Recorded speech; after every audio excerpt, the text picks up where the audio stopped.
can I borrow your jacket? That classmate of mine, who's practically begging at my feet, is a notorious blonde bombshell in our class, or in simpler terms, she's quite a rebel. Why is she doing this to a normal, or even more plain than normal, person like me? Apparently, she forgot to wear that thing women usually wear. Looking at her pleading with such urgency, I couldn't help but give in. My name is Jacob Miller.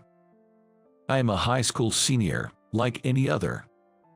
By the time you reach your senior year in high school, you're probably thinking about college entrance exams. Being that my only talent is studying, of course, I'm doing my best to prepare for the SAT. When I go home, I study, and when I go to my tutoring sessions, I study. And of course, I study at school. But when the class assignment was shuffled in junior year, I ended up in the same class with an unexpected person to watch out for. Her name is Alyssa Parker. She is adored by everyone, a delinquent gal. It's worth repeating that she is a delinquent, otherwise known as a rebel. Her flamboyant blonde hair, long nails, and short skirts, and never tried to follow the school rules. And yet, she always manages to just barely avoid being held back, due to her attendance and grades remaining just good enough to pass each year. Moreover, since she participates enthusiastically only in school events, teachers are unable to suspend her from school even if they give her a warning. In actuality, she doesn't cause much trouble inside the school. But there are many rumors about Alyssa. She's undefeated in fights, or that she single-handedly took down a girls' gang, or that she's been involved with countless men. She's definitely the type I'd rather not associate with. Being a studious geek, I doubt Alyssa even knows I exist. Even though we're in the same class, we rarely talk. Her constant chatter during class is honestly stressful, but other than that, she doesn't interfere with me. I was not approached for conversation, and the semester ended just like that. Then time passed, and it was the middle of the second term. The second term is typically when school events like school travels are held, but third year we don't do anything that formal. However, our high school, and usually, has adopted a system of classroom duty rotation. It's a system where a boy and a girl pair are chosen by drawing lots, and they perform tasks like unlocking the classroom in the morning, airing it out, and erasing the blackboard. I usually arrive at school early, so the duties aren't a bother to me. But the problem is, I was paired with Alyssa. She probably won't come. After all, she's usually either sprinting into the classroom at the last minute or she's late. Moreover, it's raining outside. I would probably have to do all the tasks alone today. With that thought, I unlocked the classroom. I waited until the time the duty person should arrive, but as expected, she didn't show up. So, I unlocked the classroom alone, aired it out, and was erasing the blackboard when I could hear someone running hurriedly. Was it the classroom duty person from the next class who was late? As I was thinking that way. Eek, for real? You're already here, I'm sorry, I'm 10 minutes late.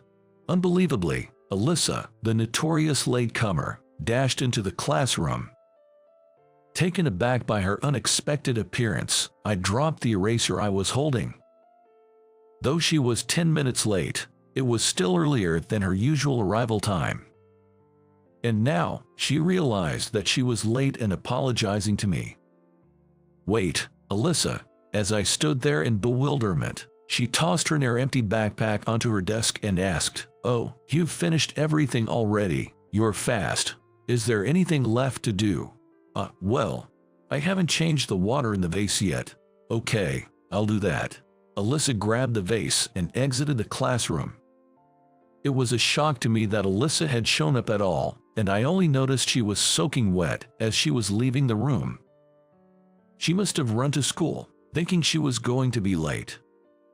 I hoped she wouldn't catch a cold, and yet, she took an extraordinarily long time to come back, even though she just went to change the water in the vase.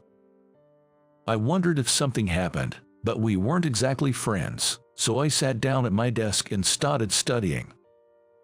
Then, 10 minutes later, hey, I heard a voice from behind me. It was coming from the door at the back of the classroom. Turning around, I saw her looking awkwardly in my direction. Holding a vase, when our eyes met, she asked, "Will you listen to my request?" A favor, from her, for me. I turned to her in confusion. Upon closer inspection, her face was flushed. On top of that, she was acting strangely. What? Then she put the vase on a nearby desk, quickly slid over to me. And then she suddenly bowed down deeply. "What? Can I borrow your jacket?" she exclaimed in a voice almost like a shout. My jacket? Why? If you're wet, you can change into gym clothes. That was what I thought. She was wet and wanted to change clothes. It's fall now. There's a risk of catching a cold. So, I thought gym clothes would be a better option. I suggested that to her. But she didn't look up. Silence lingered for a while. If it was the usual bubbly and noisy Alyssa, she would have replied something like, "Oh, that might be a good idea." Something was wrong. As I was thinking that, she murmured, "Yay, that's it. Huh. I forgot to put that on, because I was in a hurry. I thought I was going to be late." What? She dropped a shocking statement in desperation. Being at a sensitive age, I was too surprised and let out a cry. By that, she meant the innerwear that supports her bust, right? I was confused. But then I understood why she couldn't look up. She just couldn't. Because her uniform was wet and see-through. Nothing stood out on her see-through back. There's no sign of that which should be there. That means she's wearing nothing underneath her uniform. I hurriedly took off my jacket, draped it over her, and then turned my back on her. Indeed, there was no point in wearing her gym clothes in this state. The blazer was thick and would easily hide the front. You can wear this. Is your home far away? One stop by train. In that case, why don't you go home wearing that for now? If you leave now, you should be able to come back by second period. It would indeed be tough for a girl of her age to attend class in this condition. Especially since there's PE class today. When I said that, she whispered, "Thank you." Then she grabbed her bag and left the classroom. Of course, afterward, I was asked by my friends and teachers, "What happened to your jacket?"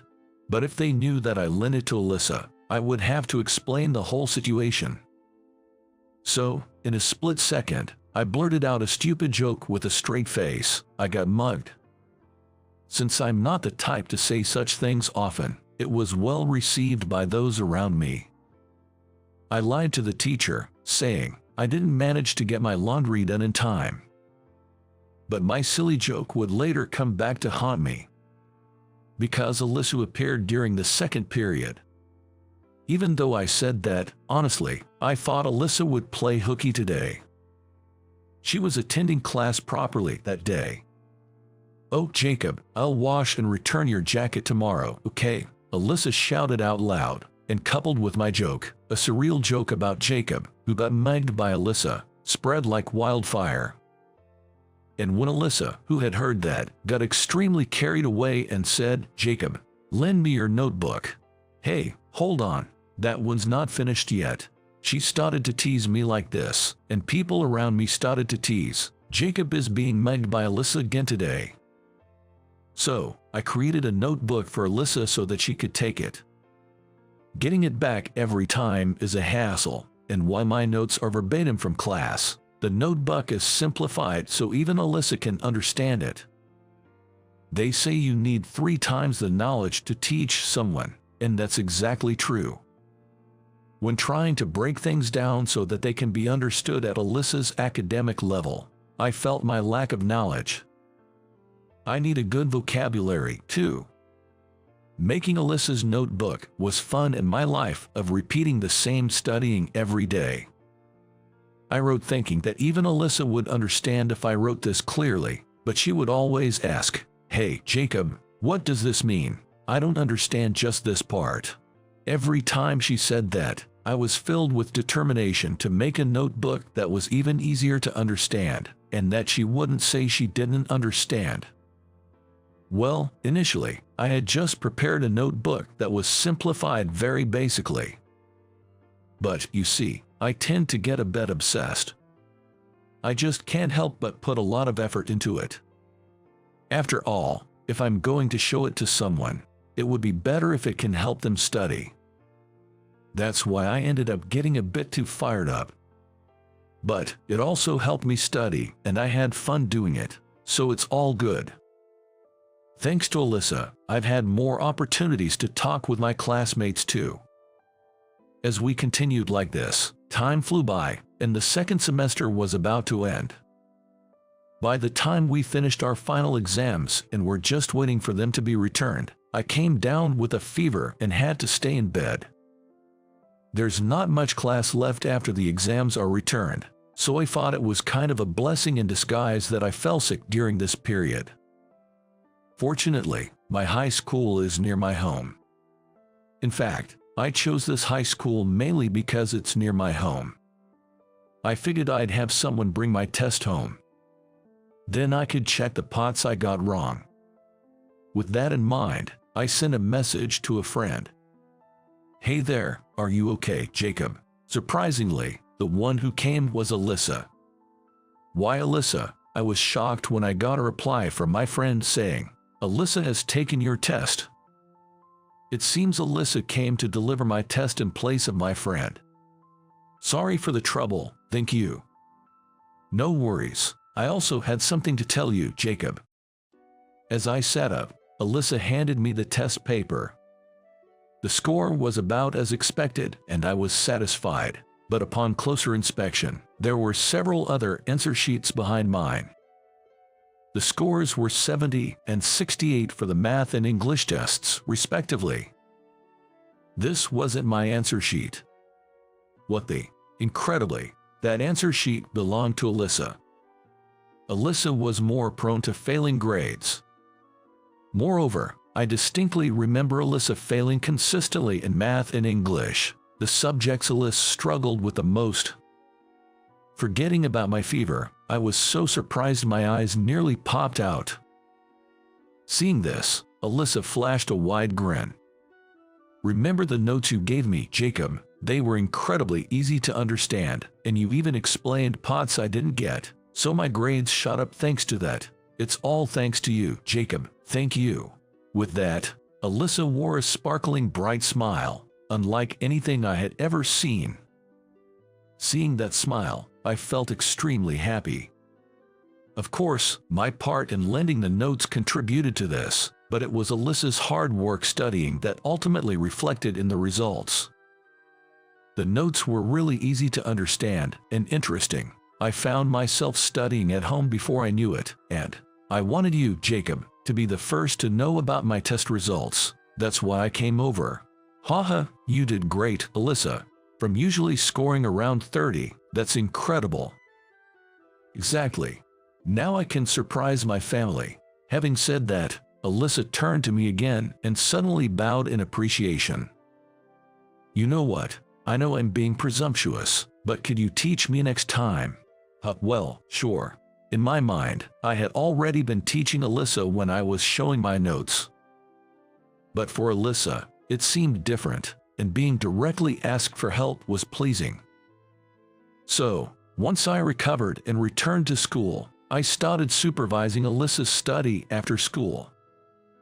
After all, I would only be studying if I went home anyway. Since I started teaching Alyssa, my own careless mistakes reduced, and my grades improved too. But what surprised me was that Alyssa was smart. Thinking back, besides math and English, Alyssa barely managed to pass the other subjects, avoiding failing grades to prevent being held back a year. In other words, if Alyssa actually studied, Alyssa could improve considerably. While it's not realistic to catch up several years' worth of studies in a few months. But after developing a habit of studying, perhaps during winter break at my house, Alyssa managed to score over 70 in math and English, over 80 in other subjects, and gained the ability to attend an average university. Oh, by the way, there was absolutely nothing fishy about our study sessions at my house. I'm a guy, after all. I had some expectations, but surprisingly, Alyssa's defense was tough. Rumors of her being involved with multiple guys turned out to be completely false. The rumor that she never loses a fight seems to be true, though. If I'm going to kiss, it has to be with my lover. That's what she used to say while fiddling with her nails. So I was not in her eyes. But then, out of the blue, "Would you mind if I kiss you, Jacob?" At our high school graduation ceremony, while everyone was signing yearbooks, Alyssa said that to me. "What, you mean? Ha ha ha, you're too insensitive. Even I would feel something after spending so much time with you." Alyssa laughed as she said that, but her face, it was redder than the time she forgot to put that. She looked so adorable that I pulled her out of the bustling classroom during our graduation ceremony and took her to the relatively empty courtyard. What? Is this what I think it is? A confession? Alyssa was trying to hide her embarrassment with her usual light-hearted remarks, but her eyes were darting around and her face was beet red all the way to her ears. She's not really one for serious talks. I knew that. But as a guy, I wanted to look cool. Yeah, that's the plan. I mean, I like you, Alyssa. When I said that, Alyssa started to mumble. No, she was grinning and trying to hide it, and she made a weird face while saying, "I'm happy. This isn't a dream, is it?" with a shy smile. I gathered up all my courage and kissed her. It was my first kiss, and it's still fresh in my mind. Even now, 10 years later. Hey, what are you looking at? My high school yearbook. It's been 10 years since then. Now, we're both 28, married, and living together in a small apartment. Although we'll be moving into a house soon. So, while packing, I found the yearbook and started reminiscing about old times. Yikes, that's my embarrassing past. No. Throw it away right now. All your photos are from when you were a Jersey Shore girl, aren't they, Alyssa? Stop, don't look. Alyssa, who used to be a flashy party girl, had transformed into a sophisticated college student after high school graduation. We went to different colleges but would teach each other the classes we attended, sharing our knowledge. Of course, we went on regular dates too. So for Alyssa, who had left her partying days behind, the yearbook was a reminder of her embarrassing past. But for me, it's a cherished memento, and I have no plans to throw it away. Hey, don't get too excited, you'll startle our baby. That's true, Alyssa said as she rubbed her belly. She's working hard to nurture the fruit of our love. That's something I can't do. So instead, I'm determined to protect Alyssa and our soon-to-be-born child. With that resolve, I closed the high school yearbook and gently stored it in a large box full of family albums. So, how was that? Your subscription to our channel encourages us to continue producing content. See you in the next video.